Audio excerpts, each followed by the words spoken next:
బాగా వేడి మధ్యాహ్నం. రాజు తన చిన్న గదిలో ఒంటరిగా కూర్చున్నాడు. చెమట తల నుంచి కారుతోంది. పైకి చూస్తే సీలింగ్ ఫ్యాన్ ఆగిపోయి ఉంది. కానీ రాజు మాత్రం కరెంట్ సేవ్ చేయాలని గట్టిగా నిర్ణయించుకున్నాడు. రాజు గర్వంగా నవ్వి ఒక చిన్న చేతి ఫ్యాన్ తీసుకున్నాడు. వేగంగా ఊపుతూ, కరెంట్ అవసరం లేదు, ఇదే సూపర్ ఐడియా అనుకున్నాడు. అప్పుడే బంటి గదిలోకి వచ్చాడు. రాజు పరిస్థితి చూసి షాక్ అయ్యాడు. ఫ్యాన్ ఉండగా చేతితో గాలి కొడుతున్నాడేంటి అని ఆశ్చర్యపోయాడు. రాజు సీలింగ్ ఫ్యాన్ ని 10 సెకండ్లు ఆన్ చేసి మళ్లీ ఆఫ్ చేశాడు. ఫ్యాన్ కి మెమరీ ఉంటుంది, గాలి స్టోర్ అవుతుంది అని చెప్పాడు. బంటి గట్టిగా నవ్వేశాడు. అప్పుడే రాజు అమ్మ లోపలికి వచ్చి ఫ్యాన్ ఆన్ చేసింది.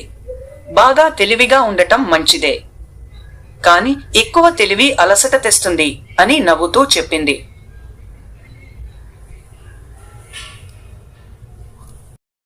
ఒక బాగా వేడి మధ్యాహ్నం. రాజు తన చిన్న గదిలో ఒంటరిగా కూర్చున్నాడు. చెమట తల నుంచి కారుతోంది. పైకి చూస్తే సీలింగ్ ఫ్యాన్ ఆగిపోయి ఉంది.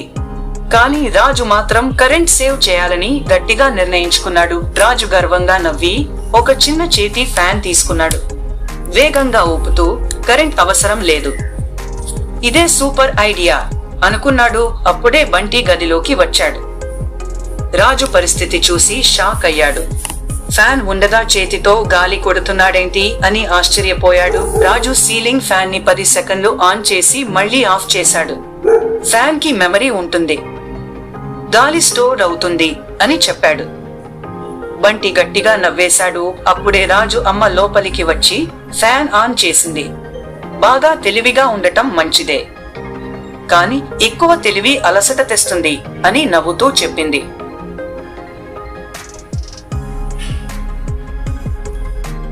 ఒక బాగా వేడి మధ్యాహ్నం. రాజు తన చిన్న గదిలో ఒంటరిగా కూర్చున్నాడు. చెమట తల నుంచి కారుతోంది. పైకి చూస్తే సీలింగ్ ఫ్యాన్ ఆగిపోయి ఉంది.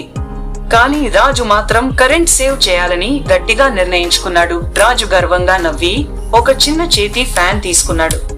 వేగంగా ఊపుతూ, కరెంట్ అవసరం లేదు, ఇదే సూపర్ ఐడియా అనుకున్నాడు. అప్పుడే బంటి గదిలోకి వచ్చాడు.